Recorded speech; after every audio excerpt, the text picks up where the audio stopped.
नमस्कार। आप सभी का स्वागत है Rajasthan study point YouTube channel पर।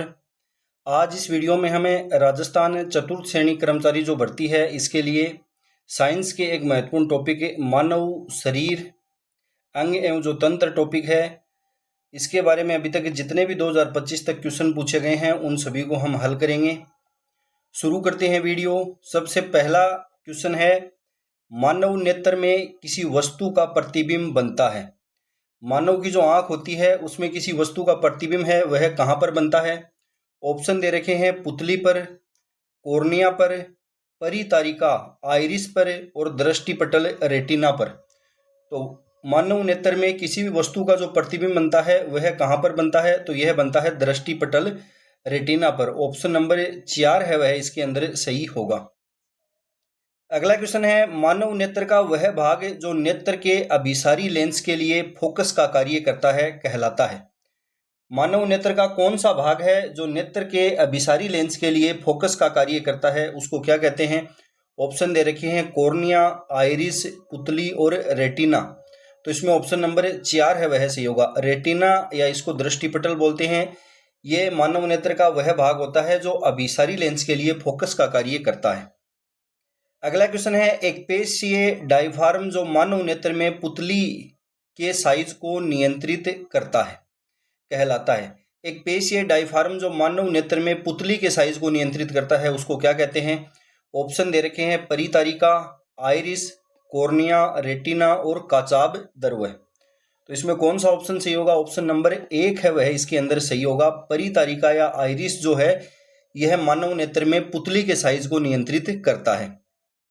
अगला क्वेश्चन है, सामान्य मानव नेत्र में प्रकाश केंद्रित होता है। सामान्य जो मानव नेत्र है इसमें प्रकाश है वह कहाँ पर केंद्रित होता है। ऑप्शन दे रखे हैं पुतली पर, रेटिना या दृष्टिपटल, आइरिस, परितारिका, लेंस। कौन सा ऑप्शन है वह इसके अंदर सही होगा। मानव नेत्र में प्रकाश है वह कहाँ पर केंद्रित होता है, तो यह होता है रेटिना या दृष्टिपटल पर। ऑप्शन नंबर 2 है वह इसके अंदर सही होगा। अगला क्वेश्चन है, मानव नेत्र के किस भाग का प्रत्यारोपण संभव है। मानव नेत्र के कौन से भाग का प्रत्यारोपण है वह संभव है। कौन सा ऑप्शन सही होगा। संपूर्ण नेत्र का, रेटिना का, कॉर्निया का और कंजक्टिवा का। कौन सा ऑप्शन इसमें सही होगा। कौन सा भाग है जिसका प्रत्यारोपण है वह संभव है, तो इसमें ऑप्शन नंबर 3 है वह सही होगा। मानव नेत्र का कॉर्निया जो भाग है इसका प्रत्यारोपण है वह संभव है। अगला क्वेश्चन दे रखा है, नेत्र परत जो प्रकाश के प्रति संवेदनशील होती है।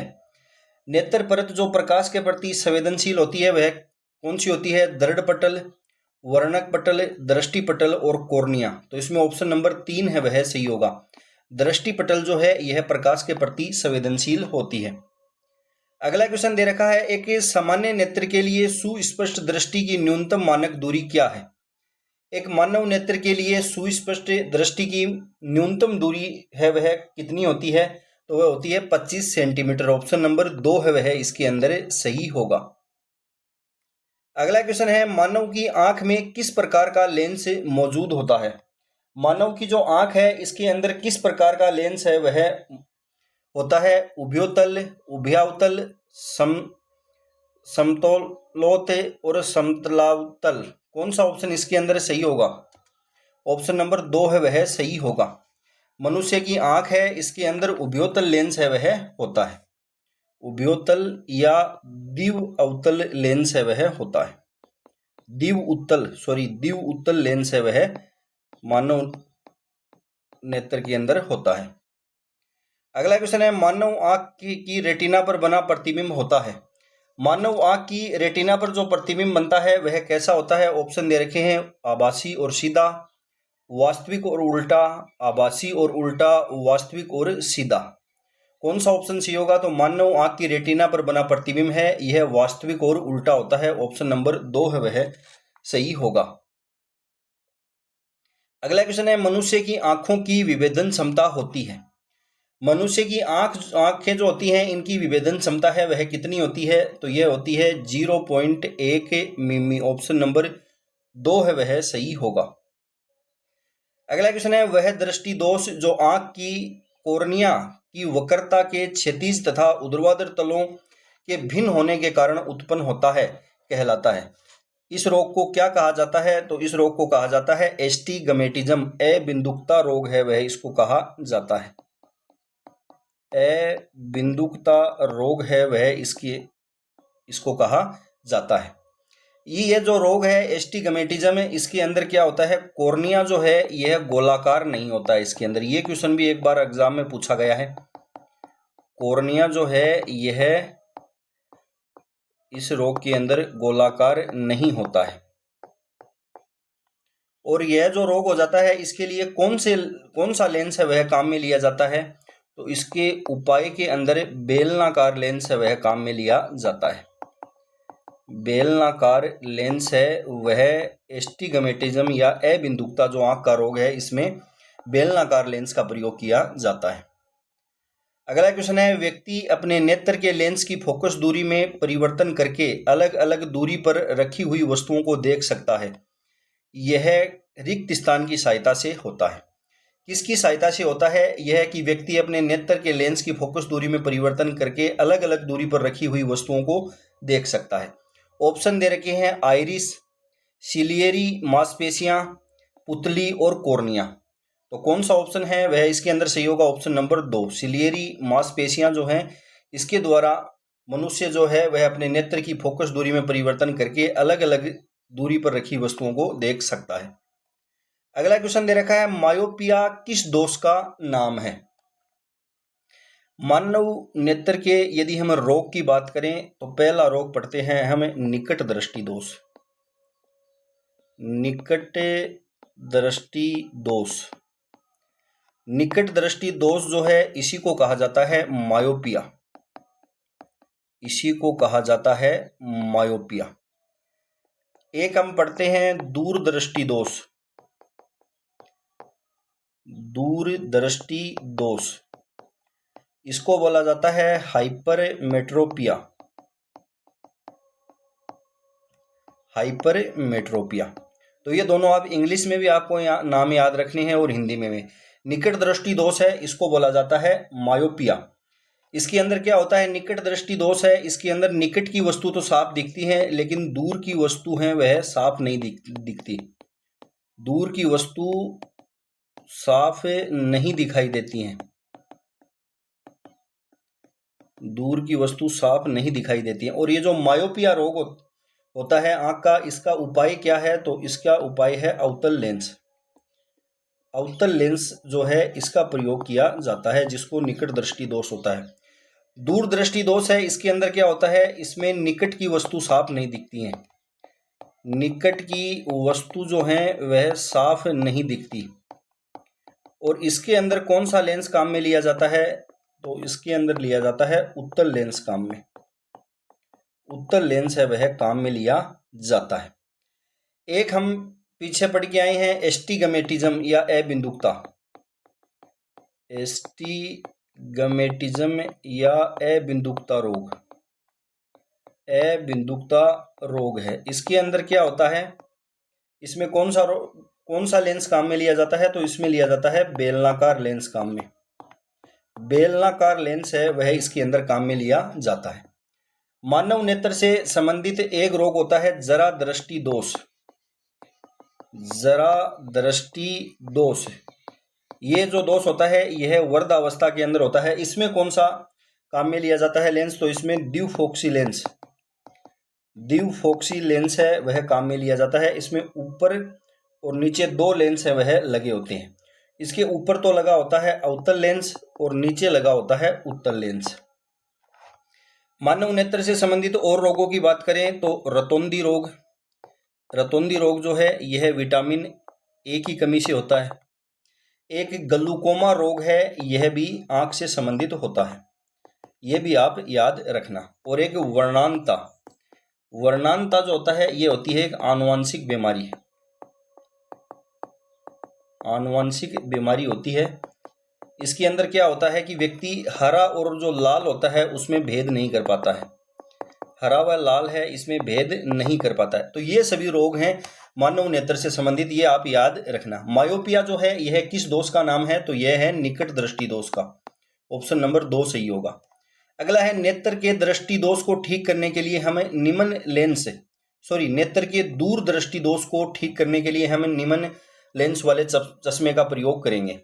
दूरदृष्टि दोष हो जाता है तो कौन सा लेंस काम में आता है, तो उत्तल लेंस वाला चश्मा है वह काम में आता है। ऑप्शन नंबर 2 है वह सही होगा। एक महिला अपने बुढ़ापे के कारण समाचार पत्र को अच्छी तरह से नहीं पढ़ सकती, वह निम्नलिखित में से किस दृष्टि दोष से पीड़ित है? बुढ़ापा है या वृद्धावस्था है, इसके अंदर कौन सा रोग होता है आंख का, तो ये होता है जरा दृष्टि दोष या जरा दूरदर्शिता। ऑप्शन नंबर 2 है वह सही होगा। और इसमें कौन सा लेंस है वह काम में लिया जाता है चश्मे में, तो द्विफोक्सी लेंस है वह काम में लिया जाता है। अगला है बाईफोकल या इसी को बोलते हैं द्विफोक्सी लेंस का उपयोग निम्नलिखित में से किसकी कमी को दूर करने के लिए किया जाता है, तो यह किया जाता है जरा दूरदर्शिता जो दोष है इसमें। अगला क्वेश्चन है, एक सामान्य नेत्र के लिए स्पष्ट दर्शन की न्यूनतम दूरी या निकट बिंदु 25 सेंटीमीटर ली जाती है। एक वृद्ध व्यक्ति के लिए यह दूरी बढ़कर 50 सेंटीमीटर तक हो जाती है। यदि व्यक्ति 25 सेंटीमीटर की दूरी से पुस्तक पढ़ने का प्रयास करता है तो प्रतिबिंब जो है यह धुंधला प्रतीत होता है, तो नेत्र का यह दृष्टि दोष कहलाता है। यह दृष्टि दोष है वह कौन सा कहलाएगा, तो यह कहलाएगा प्रेस बायोपिया या जरा दोष। वृद्धावस्था के अंदर कौन सा रोग होता है, तो यह होता है जरा दूरदर्शिता जो रोग है यह हो जाता है या प्रेस बायोपिया। अगला क्वेश्चन है, एक लड़के को जब वह कक्षा की आखिरी पंक्ति में बैठता है तो पढ़ने में कठिनाई होती है, वह किस दृष्टि दोष से पीड़ित है? आखिरी पंक्ति में जब वह बैठता है तो उसको पढ़ने में दिक्कत आती है, तो उसको दोष है कि उसको दूर की वस्तु है वह दिखाई नहीं देती है। दूर की वस्तु नहीं दिखाई देना इसका मतलब है कि उसको निकट दृष्टि दोष है। निकट दृष्टि दोष है, निकट दृष्टि दोष है, इसको बोला जाता है मायोपिया। और अवतल लेंस है वह काम में लिया जाता है। ऑप्शन नंबर 3 है वह इसके अंदर सही होगा। अगला क्वेश्चन है, किस नेत्र रोग में द्वि अवतल या बाई कॉनकेव लेंसों का उपयोग किया जाता है? द्वि अवतल लेंसों का प्रयोग है वह कौन से में किया जाता है, तो यह किया जाता है निकट दृष्टि दोष में। ऑप्शन नंबर 2 है वह इसके अंदर सही होगा। अगला क्वेश्चन है, मनुष्य के शरीर का तापमान होता है, ऑप्शन दे रखे हैं 27 degree centigrade, 37 degree centigrade, 78.6 degree centigrade और 98.6 डिग्री सेंटीग्रेड। तो मनुष्य के शरीर का जो तापमान है यह हमें सेंटीग्रेड में मापें तो यह होता है 36.9 डिग्री सेंटीग्रेड। इसमें ऑप्शन नंबर 2 है वह सही होगा। यदि हमें मनुष्य के शरीर का तापमान है यह फ़ारेनहाइट के अंदर जो पैमाना होता है इसमें यदि मापें तो यह होता है 98.6 डिग्री फ़ारेनहाइट। इसके बाद में यदि हमें केल्विन के अंदर मनुष्य के शरीर का तापमान मापें तो यह कितना होता है, तो यह होता है 310 डिग्री केल्विन। तो तीनों पैमानों पर आपको याद रखना है। अगला क्वेश्चन है, हमारा शरीर किस पीएच रेंज श्रेणी में काम करता है? हमारा शरीर जो है यह किस पीएच श्रेणी में काम करता है, तो यह करता है 7.0 से 7.8। ऑप्शन नंबर 3 है वह सही होगा। अगला क्वेश्चन है, मानव मस्तिष्क जो है इसकी विशेषता है। मानव मस्तिष्क की विशेषता है, ऑप्शन दे रखे हैं 2 दृक्पालियां, कार्पस ल्यूटियम, कार्पस कोलोसम, उपयुक्त सभी। कौन सा ऑप्शन है वह इसके अंदर सही होगा? मनुष्य का जो मस्तिष्क होता है यह इसके 2 भाग होते हैं और ये दोनों भाग हैं ये आपस में एक तंत्रिकाओं के जाल द्वारा जुड़े होते हैं। इन्हीं जाल को हम कहते हैं महासंयोजिका या कार्पस कोलोसम। तो इसमें ऑप्शन नंबर 3 है वह सही होगा, कार्पस कोलोसम या महासंयोजिका। अगला क्वेश्चन है, कौन मनुष्य मस्तिष्क का सबसे बड़ा भाग है? मनुष्य मस्तिष्क का सबसे बड़ा भाग है वह कौन सा होता है? महासंयोजक पिंड, प्रमस्तिष्क, अनुमस्तिष्क और मस्तिष्क स्तंभ। कौन सा ऑप्शन सही होगा? ऑप्शन नंबर 2 है वह सही होगा, प्रमस्तिष्क।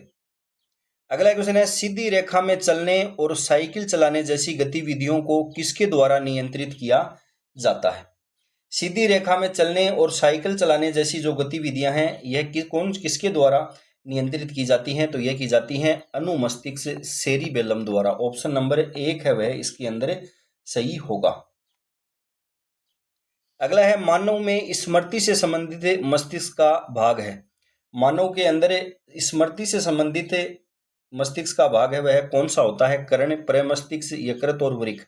तो ये तीनों तो वैसे ही गलत हैं। 2 नंबर प्रमस्तिष्क है वह इसके अंदर सही होगा। अगला है रक्तचाप, लार आना तथा वमन इत्यादि अनैच्छिक क्रियाएं मस्तिष्क के किस भाग द्वारा नियंत्रित की जाती हैं? रक्तचाप, लार आना और वमन आदि जो क्रियाएं होती हैं यह मस्तिष्क के कौन से भाग द्वारा नियंत्रित होती हैं? ऑप्शन दे रखा है मध्य मस्तिष्क, मेडुला, हाइपोथैलेमस और प्रमस्तिष्क। कौन सा ऑप्शन है वह इसके अंदर सही होगा? तो ऑप्शन नंबर 2 मेडुला द्वारा ये नियंत्रित होती है। अगला क्वेश्चन है सीधी रेखा में चलना तथा साइकिल चलाना कुछ गतिविधियां हैं जो मस्तिष्क के एक हिस्से के कारण संभव हैं।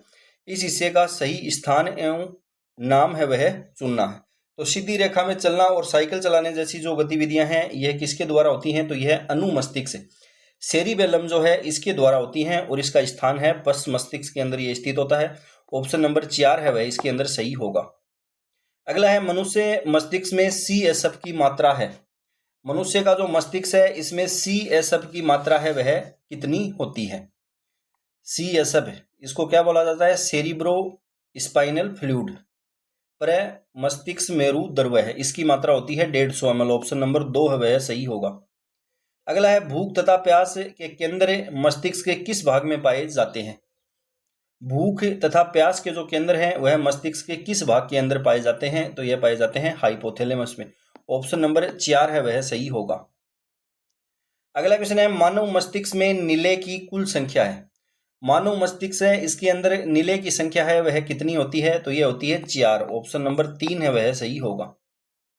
अगला क्वेश्चन है रिक्त स्थान प्रमस्तिष्क सेरिब्रम को दाएं तथा बाएं हिस्सों में पृथक करता है। प्रमस्तिष्क जो है इसको दाएं तथा बाएं हिस्सों में कौन पृथक करता है? तो इसमें ऑप्शन नंबर 4 है वह सही होगा। अनुदैर्ध्य विधर जो है यह करता है। अगला क्वेश्चन है रेटिना अपवर्दी है। रेटिना अपवर्दी किसकी है? उन मस्तिष्क की, पोन्स वेरोलाई की, मध्य मस्तिष्क की, अग्र मस्तिष्क पश्च की। कौन सा ऑप्शन है वह इसके अंदर सही होगा? ऑप्शन नंबर 4 अग्र मस्तिष्क पश्च की। अगला क्वेश्चन है शरीर के संतुलन को बनाए रखने के लिए अंतःस्रावी तंत्र रिक्त स्थान के साथ मिलकर काम करता है। शरीर के संतुलन को बनाए रखने के लिए अंतःस्रावी जो तंत्र है यह किसके साथ मिलकर कार्य करता है? ऑप्शन दे रखे हैं पाचन तंत्र, तंत्रिका तंत्र, श्वसन तंत्र और प्रजनन तंत्र। प्रजनन तंत्र है। कौन सा ऑप्शन इसके अंदर सही होगा? ऑप्शन नंबर 2 है वह सही होगा। तंत्रिका तंत्र के साथ मिलकर यह काम करता है। अगला क्वेश्चन है हमारे तंत्रिका तंत्र की मूल इकाई क्या है? हमारा जो तंत्रिका तंत्र है इसकी मूल इकाई है वह क्या होती है? तो वह होती है न्यूरॉन। ऑप्शन नंबर 2 है वह इसके अंदर सही होगा। अगला क्वेश्चन है मानव में कितने मेरु तंत्रिका युग्म पाए जाते हैं? मनुष्य जो है इसके अंदर कितने मेरु तंत्रिका युग्म है वह पाए जाते हैं? कौन सा ऑप्शन इसके अंदर सही होगा? ऑप्शन नंबर 1 है वह सही होगा 31। अगला क्वेश्चन है दो तंत्रिका कोशिकाओं के मध्य खाली स्थान को कहते हैं। दो तंत्रिका कोशिकाएं जो हैं इनके मध्य खाली स्थान को क्या कहा जाता है? तो इन्हें कहा जाता है सिनेप्टिक क्लेफ्ट। ऑप्शन नंबर 2 है वह सही होगा। अगला क्वेश्चन है प्रतिवर्ती रिफ्लेक्स क्रियाओं का नियंत्रण किसके द्वारा किया जाता है? प्रतिवर्ती जो रिफ्लेक्स क्रियाएं होती हैं इनका नियंत्रण किसके द्वारा किया जाता है? ऑप्शन दे रखे हैं मस्तिष्क, मेरुरज्जु, तंत्रिकाएं और कोशिकाएं। कौन सा ऑप्शन है वह इसके अंदर सही होगा? ऑप्शन नंबर 2 मेरुरज्जु द्वारा। अगला क्वेश्चन है मानव में ओपिओइड्स हमारे रिक्त स्थान में मौजूद विशिष्ट ओपिओइड ग्रंथियों में बंध जाते हैं। केंद्रीय तंत्रिका तंत्र, जठरांतर पथ, श्वसन नली, केंद्रीय तंत्रिका तंत्र व जठरांतर पथ दोनों। कौन सा ऑप्शन इसमें सही होगा? तो ऑप्शन नंबर 4 है वह इसके अंदर सही होगा। अगला क्वेश्चन है बाहरी या आंतरिक ढांचा जो शरीर को सहारा प्रदान करता है कहलाता है। बाहरी या आंतरिक ढांचा जो शरीर को सहारा प्रदान करता है उसको क्या कहते हैं? तो उसे कहा जाता है कंकाल तंत्र। ऑप्शन नंबर 1 है वह इसके अंदर सही होगा। अगला क्वेश्चन है सुमेलित करना है, हड्डियां दे रखी हैं और शरीर का हिस्सा है वह दे रखा है। तो सबसे पहले दे रखी है ह्यूमरस। ह्यूमरस जो है यह होती है हड्डी कहाँ पर है, हाथ के अंदर। उसके बाद में दे रखी है फीमर, फीमर है यह होती है टांग के अंदर। उसके बाद में दे रखी है पेराइटल बोन, पेराइटल बोन है यह कहाँ पर होती है, तो ये होती है सिर के अंदर। और स्टर्नम है ये होती है वक्स। तो इसमें ऑप्शन नंबर 3 है वह सही होगा। अगला क्वेश्चन दे रखा है सुमेलित करना है अस्थियां और उनके नाम हैं, उनके बारे में बताना है। ब्रेस्ट बोन, ब्रेस्ट बोन है वह कौन सी होती है, तो वह होती है sternum. Collar bone, collar bone है यह होती है clavicle. Knee cap, knee cap है इसके अंदर होती है कौन सी, पटेला। और शोल्डर ब्लेड है इसके अंदर होती है स्केपुला। तो इसमें ऑप्शन नंबर 3 है वह सही होगा। ए के अंदर 4, बी में 1, सी में 2 और डी में 3। अगला क्वेश्चन है कंकाल पेशी की संरचनात्मक और कार्यात्मक इकाई कहलाती है। कंकाल जो पेशी है इसकी संरचनात्मक और कार्यात्मक इकाई है, इस किसको कहा जाता है? ऑप्शन दे रखे हैं सार्कोमियर, माइक्रोमियर, मैक्रोमियर और नेफ्रॉन। कौन सा ऑप्शन सही होगा? ऑप्शन नंबर 1 सार्कोमियर है, यह कंकाल पेशी की संरचनात्मक और कार्यात्मक इकाई होती है। अगला क्वेश्चन है टूटी हड्डियों की सही स्थिति किससे ज्ञात होती है? तो ये आप सभी जानते हैं एक्सरे से ज्ञात होती है। अगला है कंकाली मांसपेशियों को यह भी कहा जाता है। कंकाली जो मांसपेशियां हैं उनको क्या कहा जाता है? रेखित पेशियां, अरेखित पेशियां, चिकनी पेशियां और अनैच्छिक पेशियां। कौन सा ऑप्शन सही होगा? तो कंकाली मांसपेशियां हैं इनको रेखित पेशियां भी कहा जाता है। अगला क्वेश्चन है मानव शरीर की सबसे बड़ी हड्डी है, मानव शरीर की सबसे बड़ी हड्डी है वह कौन सी होती है? कौन सा ऑप्शन है वह सही होगा? तो यह होती है फीमर। ऑप्शन नंबर 3 है वह सही होगा। और यह कहाँ पर होती है? तो यह जांघ के अंदर स्थित होती है। मानव शरीर की सबसे छोटी हड्डी है वह होती है स्टेपिस। मानव शरीर की सबसे छोटी हड्डी है वह होती है स्टेपिस। अगला है मानव शरीर की सबसे छोटी हड्डी है वह होती है स्टेपिस या स्टेप्स। अगला क्वेश्चन है मानव के शरीर में कुल हड्डियां होती हैं, मानव के शरीर में कुल हड्डियों की संख्या है वह कितनी होती है? तो यह होती है 206। ऑप्शन नंबर 4 सही होगा। नवजात शिशु में कितनी हड्डियां होती हैं? मनुष्य के शरीर में 206 हड्डियां होती हैं और नवजात जो शिशु है इसके अंदर 270 से लेकर 280 हड्डियां होती हैं। ऑप्शन नंबर 3 सही होगा। अगला क्वेश्चन है सामान्य वयस्क व्यक्ति में कुल कितना रक्त होता है? सामान्य वयस्क व्यक्ति में कुल कितना रक्त होता है? कौन सा ऑप्शन है वह इसके अंदर सही होगा? ऑप्शन नंबर 1 है वह सही होगा, 5 से 6 लीटर। अगला क्वेश्चन है ऑक्सीजनित रुधिर हृदय से शरीर के विभिन्न अंगों में किनके द्वारा ले जाया जाता है? ऑक्सीजनित जो रुधिर है यह हृदय से शरीर के विभिन्न अंगों तक किसके द्वारा ले जाया जाता है? ऑप्शन दे रखे हैं धमनियों द्वारा, शिराओं द्वारा, धमनियों और शिराओं दोनों, और लिम्फ या लसिका द्वारा। कौन सा ऑप्शन है वह इसके अंदर सही होगा? ऑप्शन नंबर 1 धमनियों द्वारा।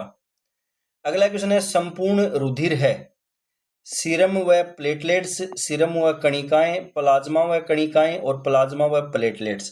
तो संपूर्ण रुधिर है वह क्या होता है? तो यह प्लाज्मा और कणिकाएं। ऑप्शन नंबर 3 है वह सही होगा।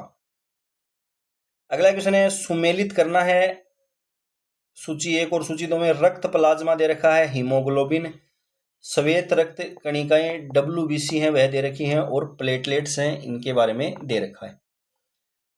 तो सबसे पहले रक्त प्लाज्मा जो है इसमें होगा पहला कोशिकाएं इसमें निलंबित होती हैं। हीमोग्लोबिन है यह क्या करता है? तो यह ऑक्सीजन से आबंधित होकर इसे शरीर के विभिन्न भागों में पहुंचाती है। WBC श्वेत रक्त कोशिकाएं हैं, ये रोगाणुओं से लड़ना इनका कार्य होता है। प्लेटलेट्स हैं ये क्या काम करती हैं? ये रुधिर का थक्का जो बनाने का काम है वह करती हैं।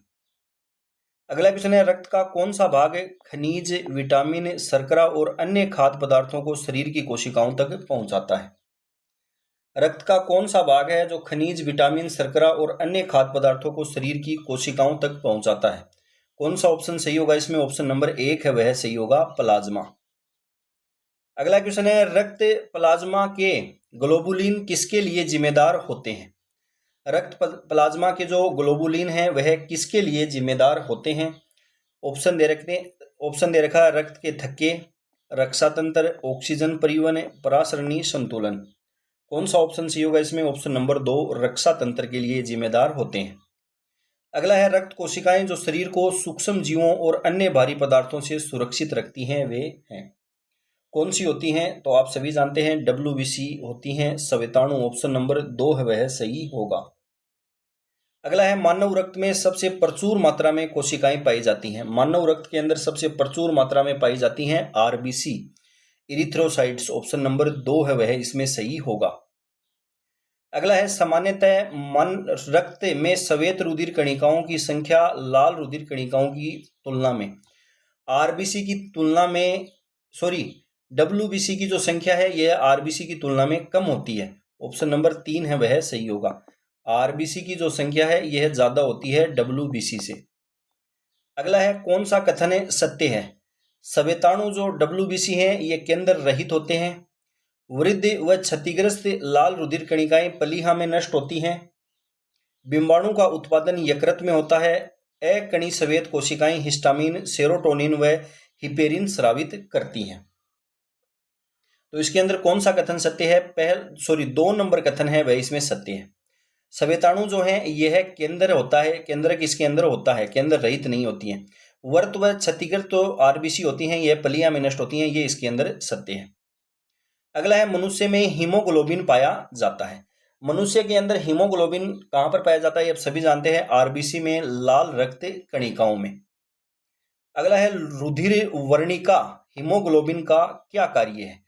हीमोग्लोबिन जो है इसका क्या कार्य होता है? तो ऑक्सीजन को इधर उधर पहुंचाना इसका कार्य है। ऑप्शन नंबर 1 सही होगा। अगला है एक स्वस्थ वयस्क पुरुष में हीमोग्लोबिन की सामान्य मात्रा लगभग कितनी होती है? एक जो स्वस्थ वयस्क पुरुष है इसमें हीमोग्लोबिन की मात्रा है वह कितनी होती है? तो ये होती है 12 से 18 ग्राम 100 मिली रक्त। ऑप्शन नंबर 3 है वह इसके अंदर सही होगा। अगला है गर्भवती महिला में सामान्य हीमोग्लोबिन स्तर है। गर्भवती महिला जो है इसमें सामान्य हीमोग्लोबिन स्तर है वह कितना होता है? तो ये होगा ऑप्शन नंबर 2 11। अगला है ल्यूकीमिया या रक्त कैंसर जो ब्लड कैंसर है का लक्षण निम्न में से किसमें असामान्य वृद्धि है? ल्यूकीमिया या जो रक्त का कैंसर है ये होता है WBC में असामान्य वृद्धि के कारण। ऑप्शन नंबर 2 है वह सही होगा। अगला क्वेश्चन है मनुष्य में लौह को इकट्ठा करने का मुख्य अंग है। मनुष्य में लौह को इकट्ठा करने का प्रमुख अंग है वह कौन सा है? तो वो होता है तिल्ली या पलीहा।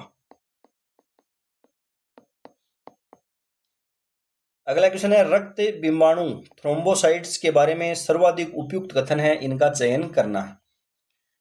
ऑप्शन दे रखे हैं उनमें कोई केंद्रक नहीं होता है, वे कोशिकाओं के बहुत छोटे टुकड़े हैं, इनमें लाल रंग का वर्णक होता है जिसे हीमोग्लोबिन कहते हैं, ये कथन असत्य है। ये RBC के अंदर होता है हीमोग्लोबिन। 3 नंबर हो गया असत्य, तो इसके अंदर ये भी गलत है, ये भी गलत है। अगला है वे रक्त के थक्के बनाने में भाग लेते हैं, वे प्रतिजन से लड़ने के लिए प्रतिरक्षी पैदा करते हैं, ये कथन भी असत्य है। ये कार्य किया जाता है WBC द्वारा। तो इसमें कौन सा कथन सत्य है? 1, 2 और 4 है वह सत्य है। अगला क्वेश्चन है श्वेताणु WBC जो है जिनमें सेम के बीज की आकृति का बड़ा केंद्रक होता है तथा भक्षणकारी होते हैं, वे हैं। कौन से होते हैं? ऑप्शन दे रखा है बेसोफिल लसिकाणु, इओसिनोफिल एक केंद्राकाणु, मोनोसाइट। कौन सा ऑप्शन सी होगा? तो एक केंद्रकाणु मोनोसाइट्स हैं वह होती हैं। अगला है निम्नलिखित में से रक्त का कौन सा कार्य नहीं है? रक्त का इनमें से कौन सा कार्य नहीं है? भोजन के पाचन के लिए एंजाइम उत्पन्न करना पहला ही कार्य है वह रक्त का नहीं होता है। अगला है निम्नलिखित में से कौन सी रक्त कोशिका के थक्के जमने में महत्वपूर्ण भूमिका निभाती है? रक्त का थक्का जमने में महत्वपूर्ण भूमिका है वह किसके द्वारा निभाई जाती है? तो आप सभी जानते हैं थ्रोम्बोसाइट्स। ऑप्शन नंबर 4 है वह सही होगा। आपके शरीर की प्रत्येक कोशिका में भोजन और ऑक्सीजन पहुंचाने के लिए कौन सा तंत्र उत्तरदायी है? आपके शरीर की प्रत्येक कोशिका में भोजन और ऑक्सीजन पहुंचाने के लिए कौन सा तंत्र है वह उत्तरदायी है? परिसंचारी तंत्र, प्रजनन तंत्र, उत्सर्जन तंत्र और श्वसन तंत्र। तो कौन सा होगा? परिसंचारी तंत्र। अगला है ब्लड ग्रुप का वर्गीकरण रिक्त स्थान के आधार पर किया जाता है। ब्लड ग्रुप जो है इनका वर्गीकरण किसके आधार पर किया जाता है, तो एंटीजन और एंटीबॉडी के आधार पर इनका वर्गीकरण है वह किया जाता है। एबीओ और आरएच रक्त समूहों के लिए प्रतिजन रिक्त स्थान भी मौजूद होते हैं। एबीओ और आरएच रक्त समूहों के लिए प्रतिजन जो हैं ये मौजूद होते हैं। लाल रक्त कोशिकाएं, प्लेटलेट्स, सफेद रक्त कोशिकाएं और प्लाज्मा। तो कौन सा ऑप्शन सही होगा, ऑप्शन नंबर 1 है वह सही होगा, लाल रक्त कोशिकाएं। एबीओ रक्त समूह है किसका उदाहरण है, एबीओ जो रक्त समूह है यह किसका उदाहरण है, तो यह है बहुएलील और सह प्रभाविता का उदाहरण, ऑप्शन नंबर 2 सही होगा। अगला है निम्नलिखित में से वह वैज्ञानिक कौन है जिसने पहली बार रुधिर परिसंचरण की व्याख्या की थी। पहली बार रुधिर परिसंचरण की व्याख्या है वह किसके द्वारा की गई थी, तो यह की थी विलियम हार्वे ने, ऑप्शन नंबर 2 सही होगा। अगला क्वेश्चन है आरएच कारक एक प्रतिजन है जो कि रिक्त स्थान की सतह पर स्थिर होता है। आरएच कारक जो प्रतिजन है यह किसकी सतह पर स्थित होता है, कौन सा ऑप्शन सही होगा, ऑप्शन नंबर 2 आरबीसी जो है इनकी सतह पर यह स्थित होता है। अगला है वैज्ञानिक जिन्होंने रक्त को विभिन्न रुधिर वर्गों में वर्गीकृत किया था वह हैं, किन्होंने किया था, तो यह किया था कार्ल लैंड स्टीनर ने, ऑप्शन नंबर 3 सही होगा। अगला है दो कथन दे रखे हैं, रक्त आधार ट्रांसफ्यूजन एक पद्धति है जिसमें एक व्यक्ति से दूसरे व्यक्ति के परिसंचरण तंत्र में रक्त उत्पादों अथवा रक्त को संचारित किया जाता है, यह कथन सत्य है। पहला रक्त संचरण कार्ल लैंड स्टीनर द्वारा किया गया था, यह कथन असत्य है। तो इसमें एक कथन है वह सत्य है, पहला जो कथन है यह सत्य है। पहला जो रक्त संचरण है यह कार्ल लैंड स्टीनर है, इन्होंने नहीं किया था, यह किया था जेम्स ब्लंडेल हैं, इनके द्वारा यह किया गया था 1818 के अंदर। अगला क्वेश्चन है कौन सा रक्त प्रकार सार्वभौमिक दाता होता है। सार्वभौमिक दाता है वह कौन सा होता है, तो वह होता है O-, और सार्वभौमिक ग्राही है वह होता है AB+। सार्वभौमिक ग्राही है वह होता है AB+, और सार्वभौमिक दाता है वह होता है O-। अगला है निम्नलिखित में से कौन सा रक्त समूह सार्वभौमिक ग्राही है, तो यह है AB+। असंगत का चयन करना है, डीपीटी टीका है, डॉट से क्षय रोग में AB+ सर्वाधिक दाता नहीं है, यह सर्वाधिक ग्राही है वह होता है, 3 नंबर है वह इसमें असंगत है।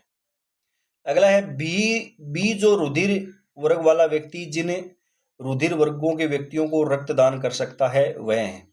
बी रुधिर वाला व्यक्ति जो है यह किन किन को रक्तदान है वह कर सकता है, कौन सा ऑप्शन है वह सही होगा इसके अंदर, तो बी वाला जो है यह बी को कर सकता है और AB को कर सकता है, ऑप्शन नंबर 4 है वह इसके अंदर सही होगा। बी और AB हैं, इनको यह रुधिर दान कर सकता है। अगला क्वेश्चन है रिक्त स्थान रुधिर वर्ग वाला व्यक्ति सभी से रक्त ग्रहण कर सकता है। सभी से रक्त ग्रहण कर सकता है वो है AB+, जबकि रिक्त स्थान रुधिर वर्ग वाला व्यक्ति सभी को रक्त दे सकता है। तो AB+ वाला सभी से ले सकता है और O- सभी को दे सकता है, ऑप्शन नंबर 3 है वह इसमें सही होगा। अगला है किस रुधिर समूह है कि लाल रक्त कोशिकाओं में A तथा B दोनों प्रतिजन या एंटीजन है वह पाए जाते हैं, कौन सा होगा, किस रुधिर वर्ग की लाल रक्त कोशिकाओं में A तथा B दोनों प्रतिजन है वह पाए जाते हैं। ऑप्शन दे रखे हैं A, B, AB और O, कौन सा ऑप्शन है वह इसके अंदर सही होगा, ऑप्शन नंबर 3 AB। AB जो है इसके अंदर A तथा B प्रतिजन पाए जाते हैं। अगला है सुमेलित करना है और प्लाज्मा में एंटीबॉडीज हैं इनके बारे में बताना है।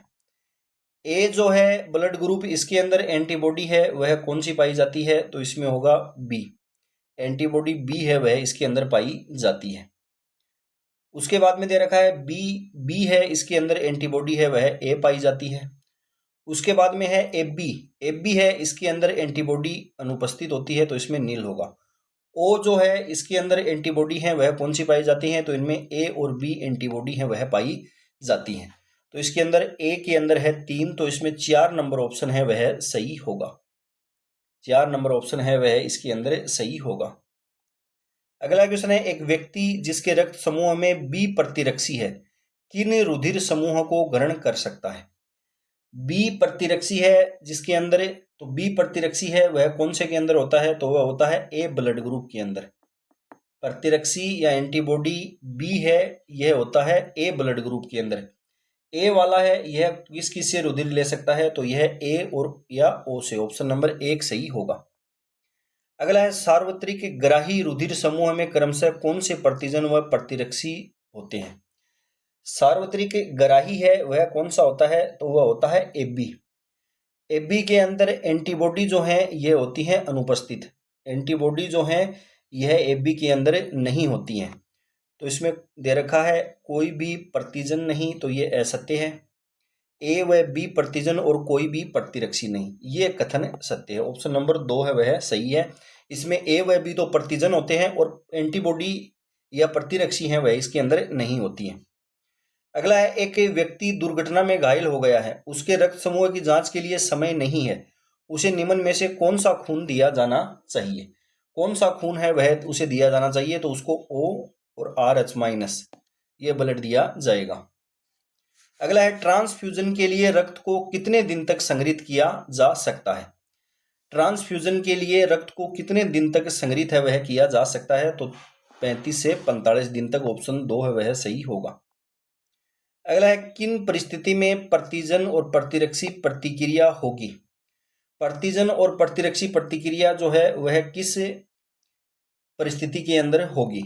ऑप्शन दे रखे हैं, एक व्यक्ति जिसका रक्त समूह ए बी है उसे ए रक्त समूह दिया जाए, जिसका रक्त समूह ए बी है उसे बी रक्त समूह दिया जाए, रक्त समूह ए है उसे ओ रक्त समूह दिया जाए, एक व्यक्ति जिसका रक्त समूह ओ है उसे ए रक्त समूह दिया जाए। तो ऑप्शन नंबर 4 है वह सही होगा।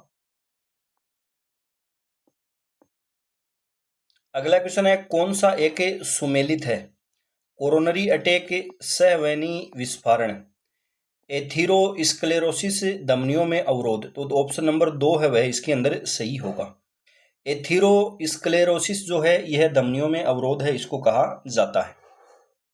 अगला है, मानव रुधिर में कोलेस्ट्रॉल का सामान्य स्तर है। मानव रुधिर के अंदर कोलेस्ट्रॉल जो है इसका सामान्य स्तर है वह होता है 180 से 200 mg/। अगला दे रखा है, किसी पुरुष अथवा स्त्री के द्वारा रक्तदान करने के लिए निम्नलिखित में से कौन सी स्थितियां सही हैं? ऑप्शन दे रखे हैं, उस व्यक्ति का वजन 45 kg से अधिक होना चाहिए, व्यक्ति किसी गंभीर बीमारी से पीड़ित नहीं होना चाहिए, उसके रक्त में हीमोग्लोबिन का स्तर 8 से 12 के बीच होना चाहिए, उस व्यक्ति ने पिछले 2 वर्षों में रक्तदान नहीं किया हो। डी तो असत्य है।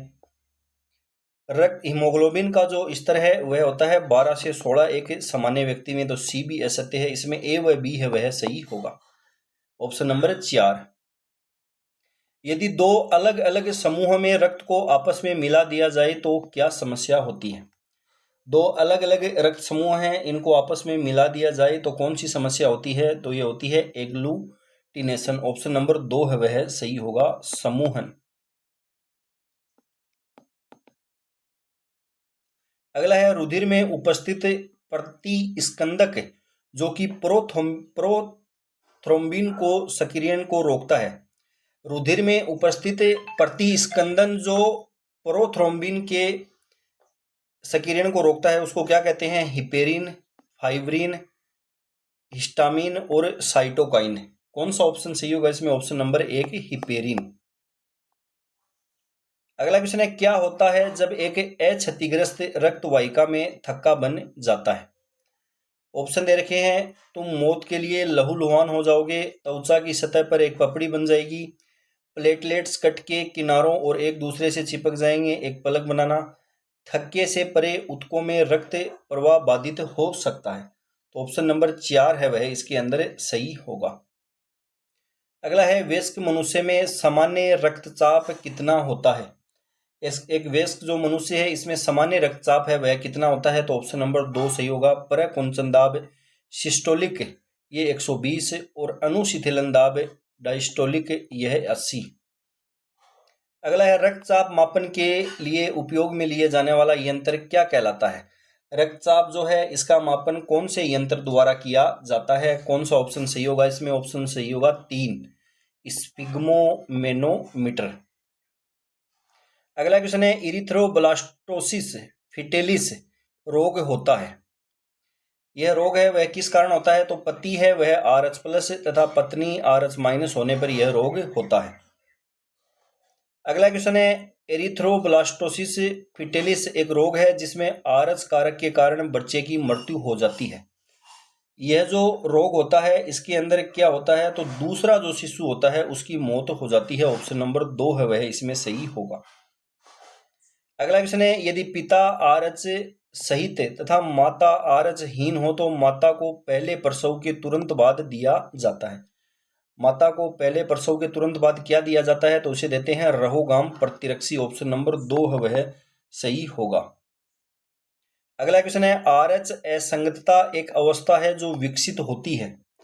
यह कब विकसित होती है। तो RH ऋणात्मक गर्भवती महिला के गर्भ में RH धनात्मक रुधिर वाला शिशु हो तब यह विकसित होती है। ऑप्शन नंबर 3 है वह इसमें सही होगा। अगला क्वेश्चन है मां के दूध में कौन सा एंटीबॉडी प्रतिरक्षी अधिकता में पाया जाता है। कौन सा पाया जाता है। तो ऑप्शन नंबर 1 है वह सही होगा IgA। अगला है निम्न में से कौन रुधिर वर्ग वंशागति का अनुप्रयोग नहीं है। कौन सा नहीं है। जनकीय विवादों का समाधान, नवजात ब्लड हीमोलिसिस का उपचार, हीमोफीलिया जैसे आनुवंशिक विकारों का उपचार, HIV फेस्ट और HIV-2 संक्रमण का उपचार। तो कौन सा ऑप्शन सही होगा। ऑप्शन नंबर 4 है वह इसके अंदर सही होगा। अगला है शरीर में लोहे की कमी से कौन सी बीमारी हो जाती है। शरीर के अंदर लोहे की कमी से कौन सी बीमारी है वह हो जाती है। तो ये होती है रक्त क्षीणता या एनीमिया। ऑप्शन नंबर 2 है वह इसके अंदर सही होगा। RBC की कमी से पूछे या लोहे की कमी से तो कौन सा रोग हो जाएगा। एनीमिया रोग है वह हो जाएगा। रक्त में उपस्थित हीमोग्लोबिन में पाया जाता है। RBC है इसके अंदर पाया जाता है हीमोग्लोबिन। हीमोग्लोबिन है इसके अंदर पाया जाता है लोहा Fe। तो इसमें ऑप्शन नंबर 3 है वह सही होगा। अगला क्वेश्चन है मनुष्य में रक्त क्षीणता एनीमिया का मुख्य कारण है। क्या होगा। तो लोह की कमी। ऑप्शन नंबर 1 है वह सही होगा। अगला क्वेश्चन है भारत में किशोरियों में सबसे आम देखा जाने वाला पोषण संबंधी विकार है। कौन सा विकार है वह सर्वाधिक देखा जाता है। तो यह देखा जाता है रक्ताल्पता या एनीमिया। ऑप्शन नंबर 4 है वह सही होगा। अगला है रक्ताल्पता की रोकथाम के लिए विटामिन है। कौन सी विटामिन है जिसका प्रयोग है वह रक्ताल्पता या एनीमिया की रोकथाम के लिए किया जाता है। कौन सा ऑप्शन सही होगा इसके अंदर। ऑप्शन नंबर 3 फोलिक एसिड और विटामिन B12। अगला क्वेश्चन है निम्न में से कौन ऑक्सीजनी रक्त का वहन करता है। ऑक्सीजनी जो रक्त होता है इसका वहन किसके द्वारा किया जाता है। तो ये करती हैं पल्मनरी शिरा और सिस्टमिक धमनी। ऑप्शन नंबर 2 और 4 इसके अंदर सही होगा। अगला है किस पदार्थ का रक्त आदान में स्कंदरोधी की तरह उपयोग किया जाता है। किस पदार्थ का रक्त आदान में स्कंदरोधी की तरह उपयोग किया जाता है। तो sodium nitrate, sodium citrate, sodium acetate और सोडियम कार्बोनेट। कौन सा ऑप्शन सही होगा। Option number 2 sodium citrate. अगला है धूम्रपान शरीर में रिक्त स्थान ऑक्सीजन की कमी कर देता है। हृदय गति बढ़ाकर, शरीर में निकोटीन का स्तर बढ़ाकर, हिमबद्ध ऑक्सीजन की सांद्रता बढ़ाकर, रक्त में कार्बन मोनोऑक्साइड का स्तर बढ़ाकर। तो ऑप्शन नंबर 4 है वह सही होगा। रक्त में कार्बन मोनोऑक्साइड का स्तर बढ़ाकर यह ऑक्सीजन की कमी कर देता है। अगला है रक्त वाहिकाओं के संकुचन एवं प्रसार का कारण है। रक्त वाहिकाएं जो हैं इनमें संकुचन एवं प्रसार का कारण है वह क्या होता है। तो ये होती हैं चिकनी पेशियां। ऑप्शन नंबर 3 है वह सही होगा। अगला दे रखा है हृदय की पेशियां हैं। ऑप्शन दे रखे हैं अनैच्छिक और रेखित, रेखित और ऐच्छिक, अरेखित और ऐच्छिक, इनमें से कोई नहीं। कौन सा होगा। तो हृदय की पेशियां जो हैं ये होती हैं अनैच्छिक और रेखित। अगला है शरीर की सबसे बड़ी रक्त वाहिका निम्न में से कौन सी है।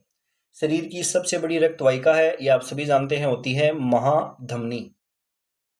अगला दे रखा है मानव हृदय एक द्विभीतीय झिल्लीमय बैग द्वारा सुरक्षित होता है जिसे कहते हैं। मानव हृदय जो है यह एक द्विभीतीय झिल्लीमय बैग द्वारा सुरक्षित होता है, उसको क्या कहा जाता है, तो इसको कहा जाता है पेरिकार्डियम हृदयावरण या परिहृद। ऑप्शन नंबर 1 सही होगा। अगला है हृदय में थेबेसियन वाल्व पाया जाता है। हृदय के अंदर थेबेसियन वाल्व है वह कहाँ पर पाया जाता है, तो यह पाया जाता है दाएं अलिंद में। ऑप्शन नंबर 1 सही होगा। अगला है एक सामान्य मानव हृदय में कितने प्रकोष्ठ होते हैं। एक सामान्य मानव हृदय है, इसके अंदर कितने प्रकोष्ठ या कक्षक होते हैं, तो इसमें होते हैं 4। ऑप्शन नंबर 2 है वह इसमें सही होगा। इसमें 2 तो होते हैं अलिंद और 2 होते हैं निलय।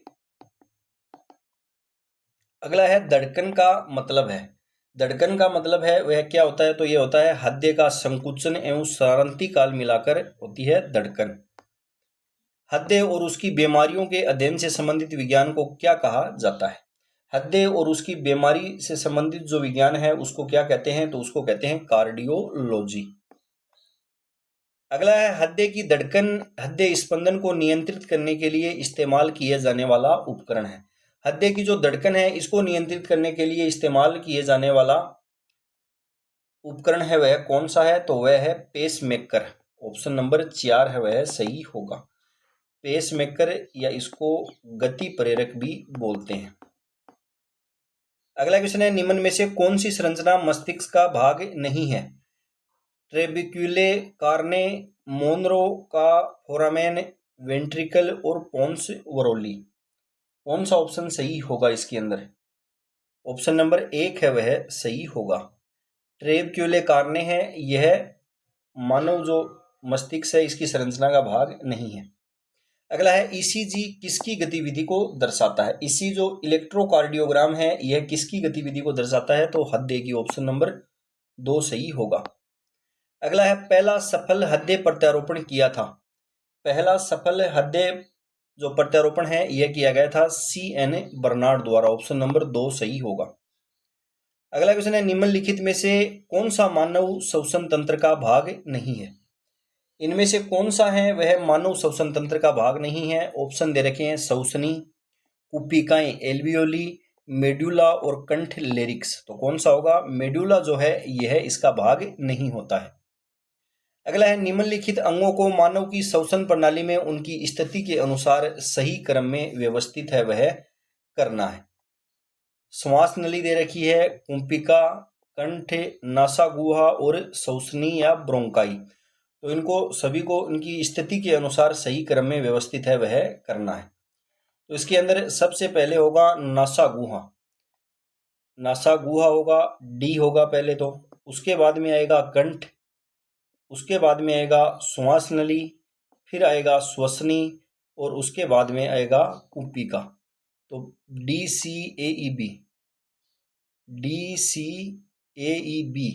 ऑप्शन नंबर 2 है वह इसके अंदर सही होगा। अगला क्वेश्चन है संरचना और कार्य हैं इनको सुमेलित करना है। पहला दे रखा है एपिग्लोटिस कंठ छंद। इसका कार्य है वह क्या होता है, तो यह भोजन को लेरिंक्स में आने से रोकता है। उसके बाद में है लेरिंक्स स्वर यंत्र, इसका काम है ध्वनि उत्पन्न करना। प्लूरा है यह फेफड़ों का आवरण, और फेरिंग्स ग्रसनी है यह क्या करती है, भोजन तथा वायु का सामूहिक मार्ग होती है। अगला है श्वसन के दौरान ग्लूकोज के विखंडन में प्रथम चरण में बनने वाला अणु है। श्वसन के दौरान ग्लूकोज का जब विखंडन होता है तो प्रथम चरण में बनने वाला अणु है वह कौन सा है, तो वह है पायरुवेट। ऑप्शन नंबर 2 सही होगा। अगला है मनुष्य में श्वसन दर है।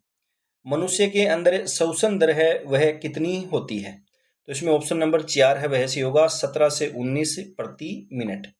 एक सामान्य जो वयस्क पुरुष है उसके अंदर श्वसन दर है वह होती है 15 से 18 पर मिनट, और एक जो नवजात शिशु होता है उसके अंदर लगभग 44 पर मिनट श्वसन दर है वह होती है।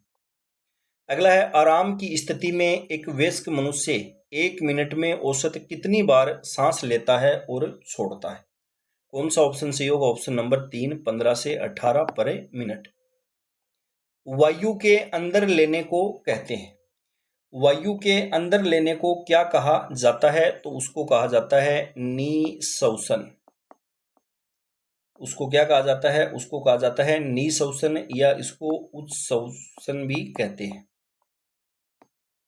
ऑप्शन नंबर 2 है वह सही होगा। अगला है उच्छ्वसन के दौरान पसलियां क्या करती हैं? ऊपर और बाहर की ओर गति करती हैं, नीचे और बाहर की ओर, ऊपर और अंदर की ओर गति, नीचे और अंदर की ओर गति करती हैं। तो कौन सा ऑप्शन सही होगा? ऑप्शन नंबर 4, नीचे और अंदर की ओर गति करती हैं। अगला है मनुष्य द्वारा अंदर ली जाने वाली सांस में ऑक्सीजन और कार्बन डाइऑक्साइड का प्रतिशत क्या होता है? मनुष्य द्वारा अंदर ली जाने वाली सांस में ऑक्सीजन और कार्बन डाइऑक्साइड जो है इसका प्रतिशत कितना होता है? कौन सा ऑप्शन सही होगा? ऑप्शन नंबर 3, ऑक्सीजन 21% और CO2 है यह 0.04%। मानव शरीर में फेफड़े कहाँ पर स्थित होते हैं? मानव शरीर जो है इसके अंदर फेफड़े हैं वह कहाँ पर स्थित होते हैं? तो ये होते हैं वक्षीय गुहा पर।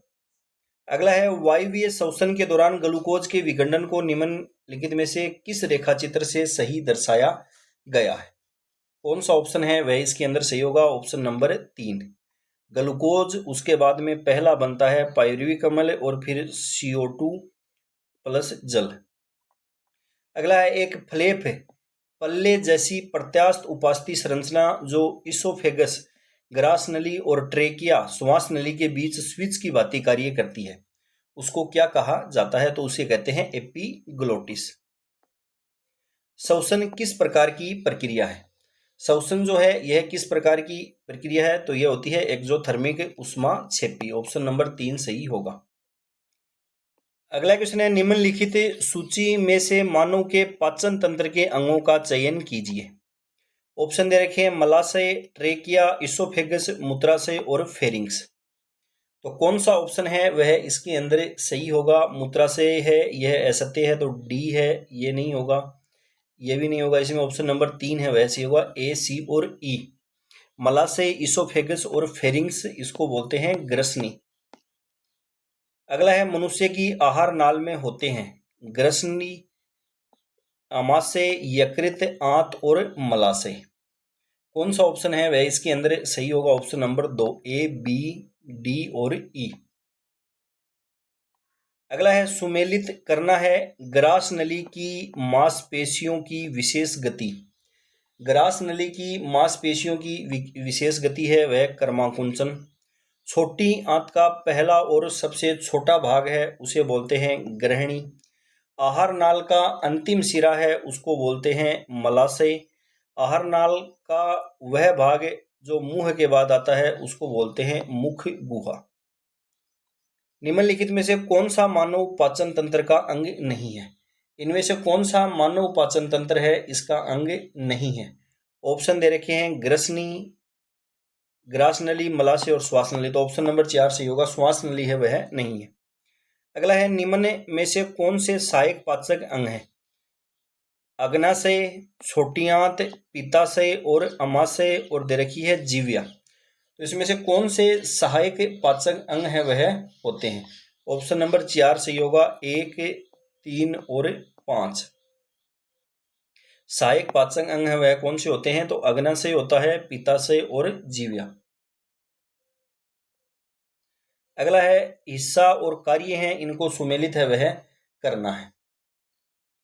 पहला दे रखा है ग्रास नली, इसोफेगस, इसका क्या कार्य है? तो भोजन का परिवहन। उसके बाद में दे रखा है अमाशय है, यह भोजन का संग्रह और मंथन करता है। अमाशय। अग्नाशय पेनक्रियाज है, यह क्या करता है? तो यह करता है हार्मोन और एंजाइम का स्रावण। पित्ताशय गोल ब्लैडर है, यह क्या करता है? तो यह करता है बोइल का संग्रह और सांद्रण करता है। अगला है निम्नलिखित में से मानव पाचन तंत्र में अवशोषण से संबंधित सही कथन ज्ञात हैं वह करने हैं। बड़ी आंत में कुछ खनिज, औषधियां और जल अवशोषित होते हैं, ये कथन सत्य है। मुख की श्लेष्मा झिल्ली और जीभ के निचले भाग द्वारा कुछ औषधियों और एल्कोहल का अवशोषण होता है, ये कथन भी सत्य है। जल, साधारण शर्करा और एल्कोहल का अवशोषण अमाशय में होता है, ये कथन भी सत्य है। ग्लूकोज, लैक्टोज और ग्लाइकोजन का अवशोषण छोटी आंत द्वारा होता है, ये कथन असत्य है। 4 नंबर कथन है वह इसके अंदर असत्य है, तो इसमें ऑप्शन नंबर 1 है वह सही होगा। अगला है भोजन प्राय किसमें पचता है।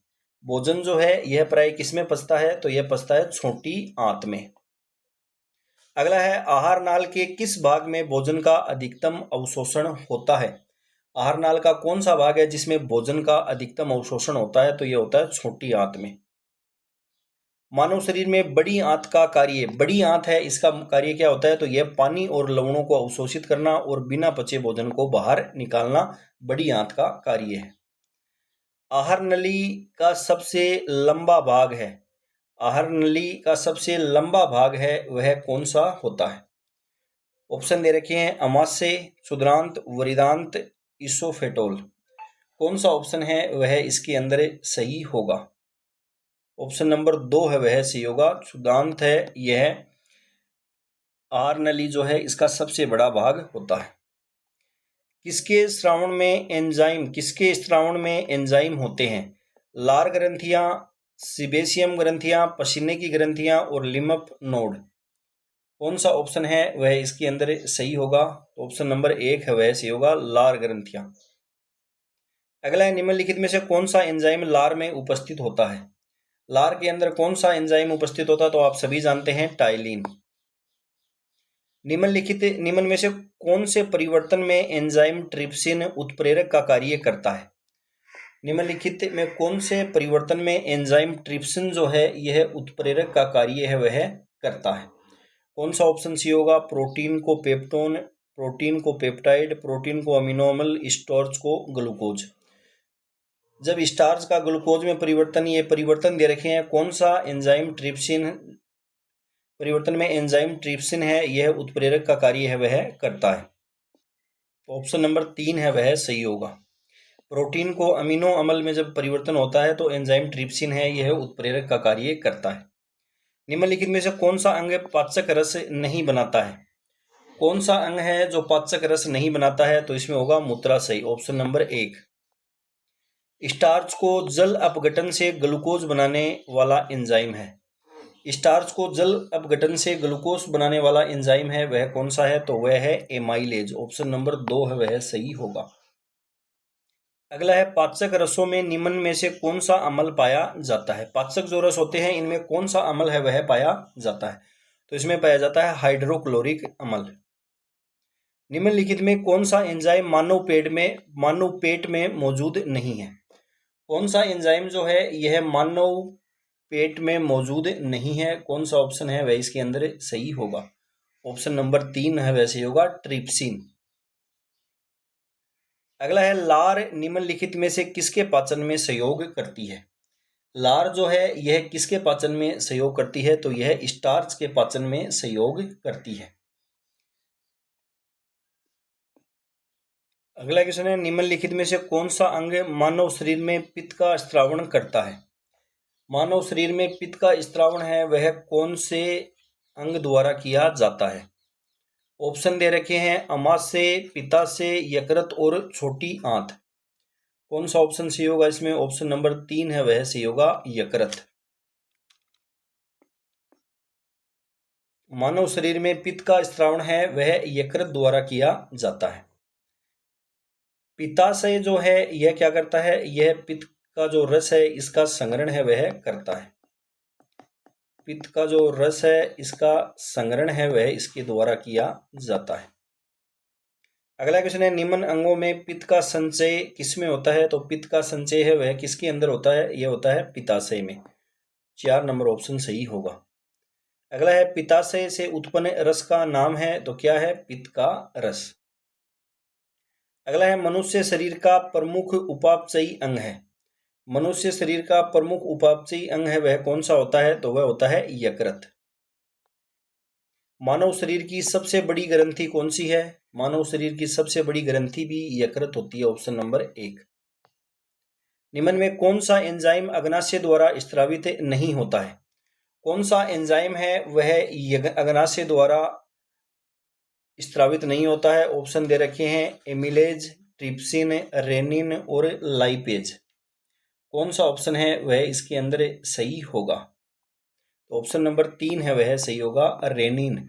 रेनिन जो है यह अमाशय द्वारा स्त्रावित होता है। अमाशय है, इसके द्वारा कौन कौन से स्त्रावित होते हैं? तो रेनिन होता है और पेप्सिन, ये दोनों हैं, ये अमाशय द्वारा स्त्रावित होते हैं। अगला है दूध प्रोटीन के पाचन के लिए दिए गए एंजाइमों में कौन सा जिम्मेदार है? दूध प्रोटीन के पाचन के लिए दिए गए एंजाइमों में कौन सा जिम्मेदार है? रेनिन, पेप्सिन, ट्रिप्सिन और एरेप्सिन। कौन सा ऑप्शन है वह इसके अंदर सही होगा? तो इसमें ऑप्शन नंबर 1 है वह सही होगा, रेनिन। निम्नलिखित में से कौन सा अम्ल अमाशय रस में रहता है? अमाशय रस के अंदर कौन सा अम्ल रहता है? तो यह रहता है हाइड्रोक्लोरिक। अमाशय का प्रोटीन लई एंजाइम है, अमाशय का प्रोटीन लई एंजाइम है वह कौन सा है? तो वह है पेप्सिन। मानव शरीर में डिहाइड्रेशन किस पदार्थ की कमी के कारण हो जाता है? डिहाइड्रेशन है यह किसकी कमी से? तो यह जल की कमी से। आप सभी जानते हैं 4 नंबर ऑप्शन सही होगा। अगला है सूक्ष्म जीवों और उनके अनुप्रयोग से उत्पन्न एंजाइमों को सही सुमेलित करना है, सही सुमेलित करें। एमाइलेज ग्लूकोज सिरप की तैयारी, प्रोटीएज बियर स्पष्ट करने वाली, पेक्टिनेज पाचक और लाइपेज फलों का रस साफ करने वाला।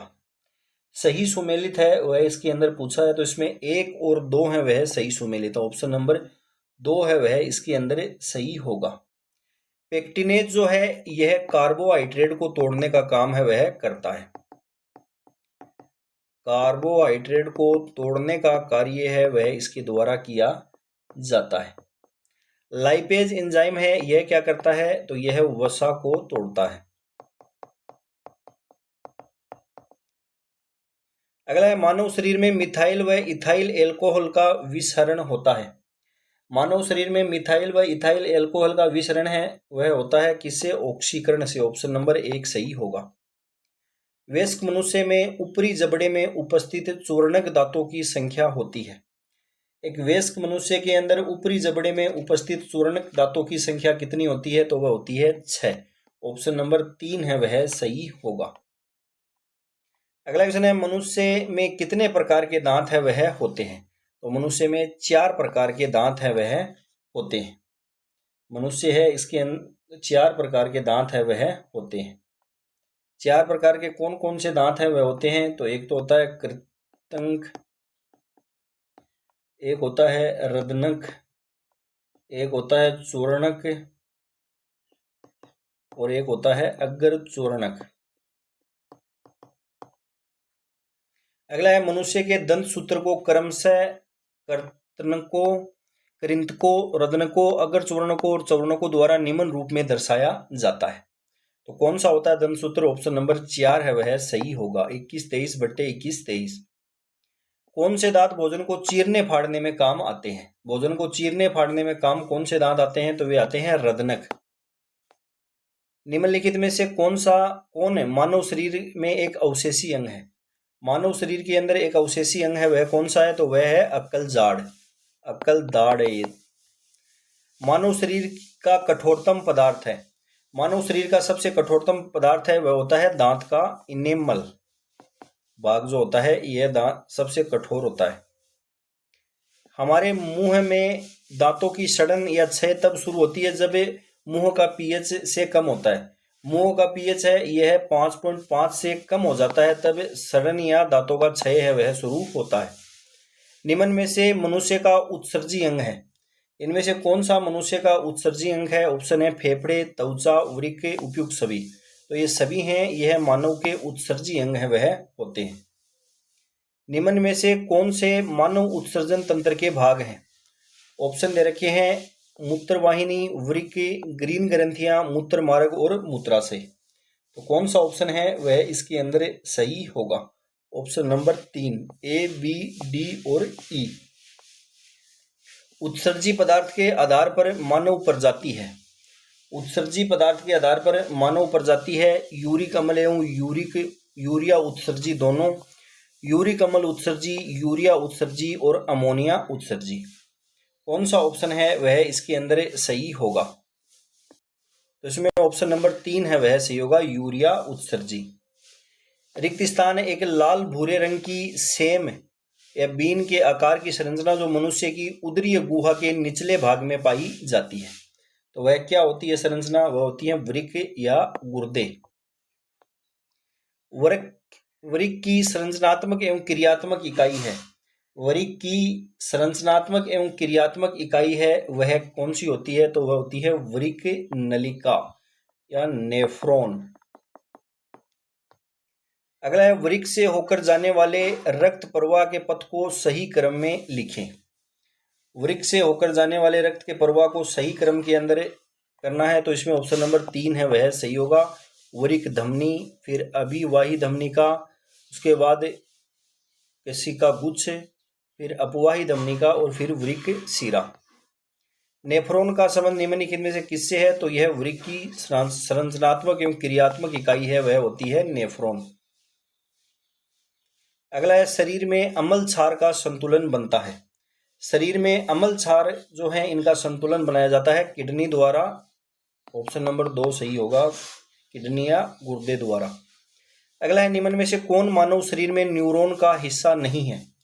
कौन सा मानव शरीर के अंदर न्यूरॉन का हिस्सा नहीं है? सेल बॉडी, डेंड्राइट, एक्सोन और बोमन कैप्सूल। तो बोमन कैप्सूल हैं ये नेफ्रॉन का हिस्सा होते हैं, ऑप्शन नंबर 4 सही होगा, न्यूरॉन का हिस्सा नहीं होते हैं। वृक्क नलिका के अंतिम भाग में जल का पुनरावशोषण किस हार्मोन के नियमन से होता है? कौन से हार्मोन? तो वेसोप्रेसिन, ऑप्शन नंबर 4 है वह सही होगा। अगला है वृक्क किडनी में त्रुटिपूर्ण कार्य में रक्त में यूरिया एकत्रित हो जाता है, ऐसे मामलों में यूरिया रिक्त स्थान प्रक्रिया द्वारा हटाया जाता है। यूरिया है वह किस द्वारा हटाया जाता है? तो हीमोडायलिसिस, ऑप्शन नंबर 3 है वह सही होगा। अगला है निम्न कथनों के आधार पर सबसे उपयुक्त उत्तर का चयन करना है। कथन 1 दे रखा है गुर्दे, फेफड़े और यकृत के अलावा त्वचा भी अपशिष्ट के उत्सर्जन निकालने में मदद करती है। गुर्दे की खराबी से रक्त में आयरन का संचय हो सकता है। कौन सा ऑप्शन है वह इसके अंदर सही होगा? इसके अंदर कथन 1 तो सही है और कथन 2 गलत है। गुर्दे की खराबी से रक्त के अंदर यूरिया जो है इसका संचय हो जाता है, आयरन का नहीं। अगला है मानव में गुर्दे का रोग किसके प्रदूषण से होता है? मानव के अंदर गुर्दे का रोग है यह कैडमियम के प्रदूषण से होता है और इस रोग को इटाई रोग के नाम से जाना जाता है। अगला है एक स्वस्थ वयस्क मनुष्य द्वारा प्रतिदिन औसतन कितना यूरिया उत्सर्जित किया जाता है? कितना यूरिया उत्सर्जित करता है एक स्वस्थ मनुष्य प्रतिदिन? तो 25 से 30 ग्राम। अगला क्वेश्चन है निम्नलिखित में से कौन सा मानव नर जनन तंत्र का भाग नहीं है? ऑप्शन दे रखा है शुक्राशय, फेलोपियन नलिका, शुक्रवाहक और वृषण। कौन सा ऑप्शन सही होगा? ऑप्शन नंबर 2 फेलोपियन नलिका, फेलोपियन नलिका। निम्नलिखित में से कौन सा मानव नर प्रजनन तंत्र का भाग है? कौन सा मानव नर प्रजनन तंत्र का भाग है वह होता है? तो गर्भाशय है, यह मादा प्रजनन तंत्र का भाग है, तो इसमें पहला ए तो असत्य हो गया। उसके बाद में दे रखा है मूत्र मार्ग, प्रोस्टेट ग्रंथि, डिंब वाहिका और शुक्र वाहक, तो इसमें ऑप्शन नंबर 3 है वह सही हो जाएगा। बी, सी और ई है वह मानव नर प्रजनन तंत्र के भाग हैं, डिंब वाहिका भी नहीं होती हैं। अगला है पुरुष में कौन सी कोशिकाएं वर्षणीय हार्मोन्स एंड्रोजन्स का संश्लेषण एवं स्त्रावण है वह करती हैं? तो कौन सी करती हैं? लेडिंग कोशिकाएं। अगला है ल्यूटीनकारी हार्मोन के संदर्भ में निम्नलिखित में से कौन सा कथन सही है? यह लीडिंग कोशिकाओं को टेस्टोस्टेरोन उत्पादन के लिए उद्दीपित करता है, पहला ही कथन है वह सत्य है। अगला है नर सहायक ग्रंथियां में सम्मिलित हैं।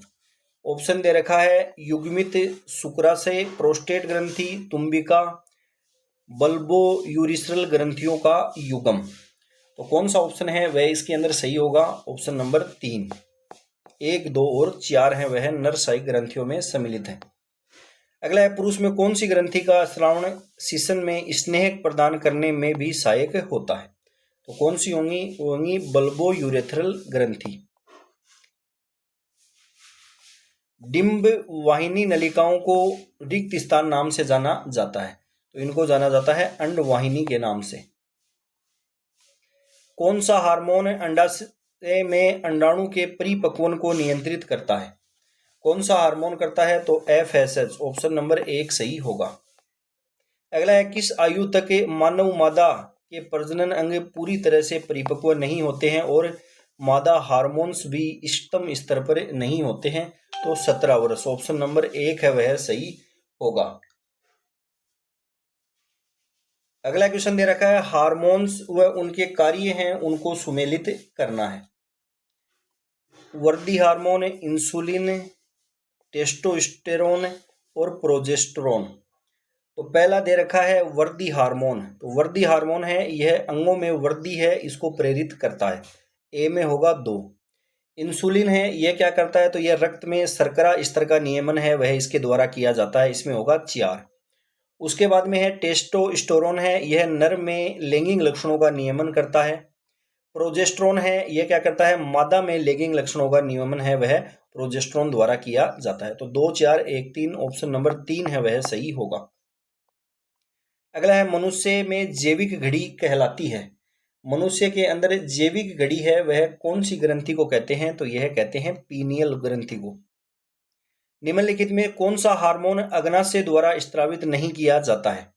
कौन सा हार्मोन है जो अग्नाशय द्वारा स्त्रावित नहीं किया जाता है? ग्लूकागोन, इंसुलिन, रिलैक्सिन और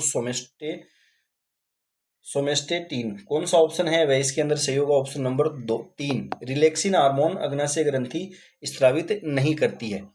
अगला है, किसको अक्रियाशील तीसरा नेत्र कहते हैं?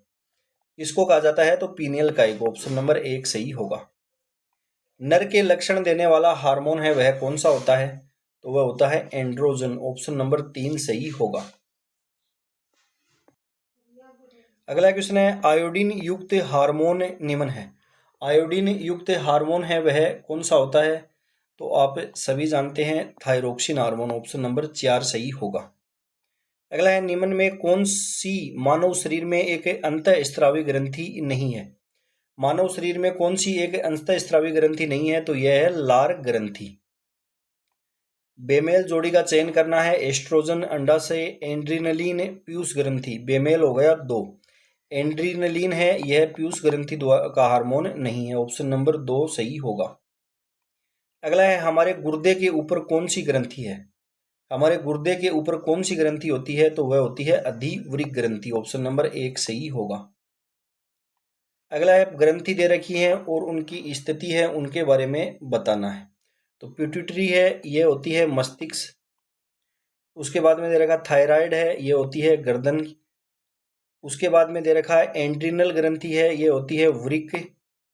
और थाइमस है, यह होगी छाती। तो इसमें ऑप्शन नंबर 2 है वह सही होगा। अगला है, कौन सा हार्मोन प्रसवता में सहायक है? इनमें से कौन सा हार्मोन है वह प्रसवता में सहायक है? तो वह होता है प्रोजेस्टेरोन, ऑप्शन नंबर 4 है वह सही होगा। अगला क्वेश्चन है, सुमेलित करना है इंसुलिन हार्मोन। इंसुलिन हार्मोन है, यह अग्नाशय की बीटा कोशिकाओं द्वारा। थायरोक्सिन हार्मोन है, यह थायराइड ग्रंथि द्वारा। थायराइड स्टिमुलेटिंग हार्मोन है, यह पीयूष ग्रंथि द्वारा। और टेस्टोस्टेरोन है, यह वृषण द्वारा। अगला है, कौन सी ग्रंथि दुग्ध निष्कासन हार्मोन ऑक्सीटोसिन का स्त्रावण है वह करती है? ऑक्सीटोसिन हार्मोन है, इसका स्त्रावण किया जाता है पीयूष ग्रंथि द्वारा। अगला है, प्रसव के दौरान गर्भाशय पेशियों पर कार्य करने वाला हार्मोन है। प्रसव के दौरान गर्भाशय पेशियों पर कार्य करने वाला हार्मोन है वह है ऑक्सीटोसिन। निम्न में से कौन सी ग्रंथि मानव शरीर की एक अंतःस्रावी ग्रंथि है? इसमें से अंतःस्रावी ग्रंथि है वह कौन सी है? तो वह है पीयूष ग्रंथि। निम्न में से कौन सी अंतःस्रावी ग्रंथि शरीर की मास्टर ग्रंथि कहलाती है? शरीर की मास्टर ग्रंथि है वह कौन सी कहलाती है? तो वह कहलाती है पीयूष या प्यूटिटरी ग्रंथि। एस्ट्रोजन किसके द्वारा उत्पादित होता है? एस्ट्रोजन है, यह किसके द्वारा उत्पादित होता है? तो यह होता है पुटिका द्वारा। गर्भधारण परीक्षण में मूत्र के किस हार्मोन की उपस्थिति का परीक्षण किया जाता है? कौन से का किया जाता है? तो HCG हार्मोन की। शरीर की सबसे बड़ी अंतःस्रावी ग्रंथि कौन सी है? शरीर की सबसे बड़ी अंतःस्रावी ग्रंथि है वह है अवटु या थायराइड ग्रंथि। निम्नलिखित में से कौन सा हार्मोन शरीर की आधारी उपापचयी दर को बढ़ाता है? शरीर की आधारी उपापचयी दर है, इसको कौन सा हार्मोन बढ़ाता है? तो यह बढ़ाता है थायरोक्सिन हार्मोन। अगला है आयोडीन युक्त हार्मोन थायरोक्सिन है। आयोडीन युक्त हार्मोन थायरोक्सिन है, यह एक अमीनो अम्ल है। थायरोक्सिन तथा ट्राई आयोडोथायरोनिन के अतिरिक्त थायराइड ग्रंथि स्त्रावित करती है। इसके अतिरिक्त क्या स्त्रावित करती है? कैल्सिटोनिन। ऑप्शन नंबर 3 सही होगा। क्रिया और हार्मोन है, इनको सुमेलित है वह करना है। पहला दे रखा रक्त में ग्लूकोज के स्तर को बढ़ाता है ग्लूकागोन। रक्त में Ca++ स्तर को बढ़ाता है, कौन सा बढ़ाता है? तो ये होगा पैराथोर्मोन। शरीर की जैविक नियतकालिकता को नियंत्रित करता है, कौन से के द्वारा किया जाता है? तो यह मेलाटोनिन द्वारा। और जल तथा विद्युत समस्थैतिक को नियंत्रित करता है एल्डोस्टेरोन। तो इसमें कौन सा ऑप्शन सी होगा? ए के अंदर है 2, ऑप्शन नंबर 1 है वह सही होगा। अगला है मानव शरीर में कौन सा अमीनो अम्ल नियासिन में परिवर्तित होता है? कौन सा अमीनो अम्ल है यह नियासिन में परिवर्तित होता है? तो वह है ट्रिप्टोफैन। ऑप्शन नंबर 3 सही होगा। हार्मोन उत्पादन से संबंधित एक फलन है हाइपोथैलेमस, पोन्स, समुद्री घोड़ा और मज्जा। कौन सा ऑप्शन इसके अंदर सही होगा? ऑप्शन नंबर 1 है हाइपोथैलेमस। अगला है एड्रिनल ग्रंथि के लिए सत्य कथन है, इनको 4S ग्रंथि कहते हैं।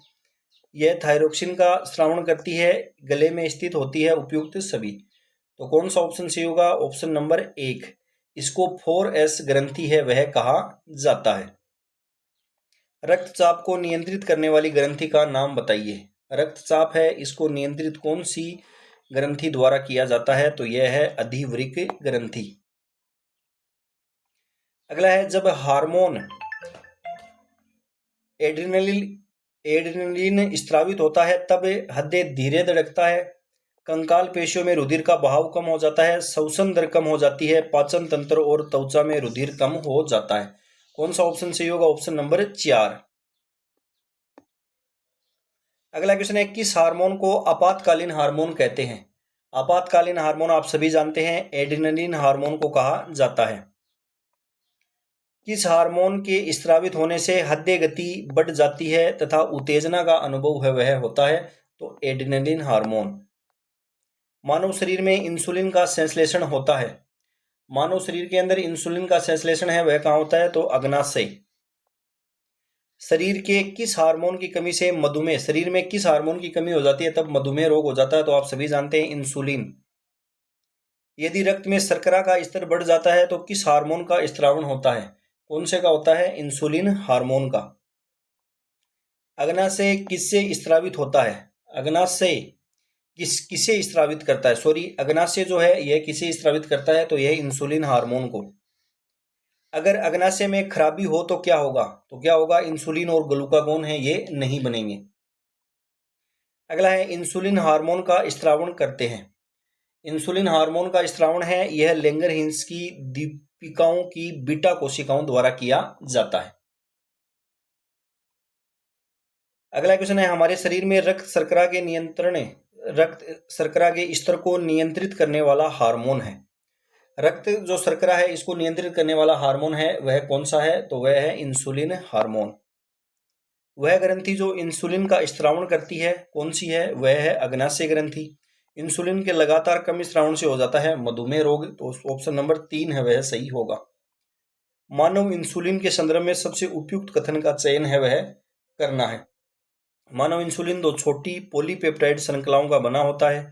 2 श्रृंखलाएं ए और बी श्रृंखलाएं हैं। 2 श्रृंखलाएं अल्फा और गामा श्रृंखलाएं हैं। प्राक हार्मोन में सी पेप्टाइड का अतिरिक्त खंड टुकड़ा होता है।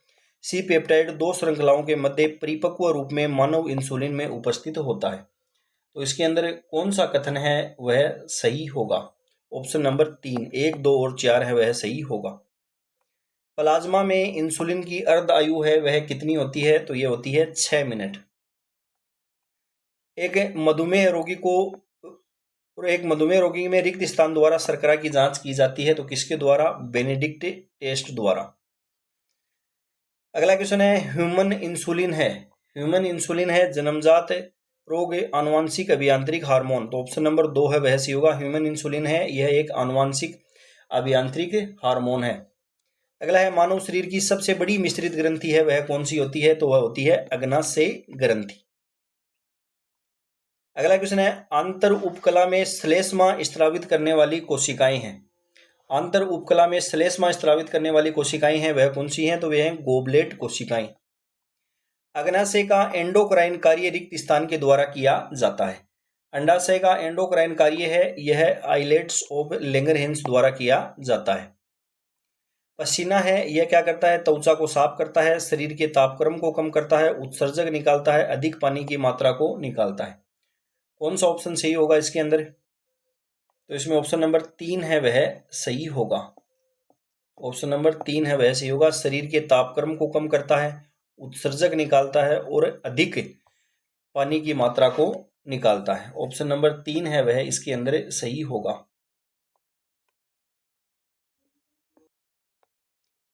अगला क्वेश्चन है, मानव त्वचा की तैलीय ग्रंथियां कौन से प्रकार की होती हैं? मानव त्वचा की तैलीय ग्रंथियां हैं वह कौन से प्रकार की होती हैं? तो होलोक्राइन। मानव त्वचा में स्वेद ग्रंथियां कौन से प्रकार की होती हैं? मानव त्वचा के अंदर स्वेद ग्रंथियां हैं यह कौन से प्रकार की होती हैं? कौन सा ऑप्शन है वह इसके अंदर सही होगा? ऑप्शन नंबर 3 है वह सही होगा, एक्राइन। अगला क्वेश्चन है, स्तनपायी में दुग्ध उत्पादन का उद्दीपित करने वाले हार्मोन को किस नाम से जाना जाता है? तो उसे जानते हैं प्रोलैक्टिन के नाम से। रिक्त स्थान बच्चों में सबसे बड़ा होता है लेकिन यौवन की शुरुआत के साथ यह अंततः सिकुड़ जाता है और वसा द्वारा प्रतिस्थापित हो जाता है। कौन सा होगा? थाइमस ग्रंथि। मानव मादा में स्तन ग्रंथियां कौन से प्रकार की पाई जाती हैं? तो कौन से? एपोक्राइन। बायोप्सी है वह क्या है? बायोप्सी है यह क्या होती है? तो आप सभी जानते हैं, जीवित शरीर से काटे ऊतकों की जांच करना है उसको कहते हैं बायोप्सी।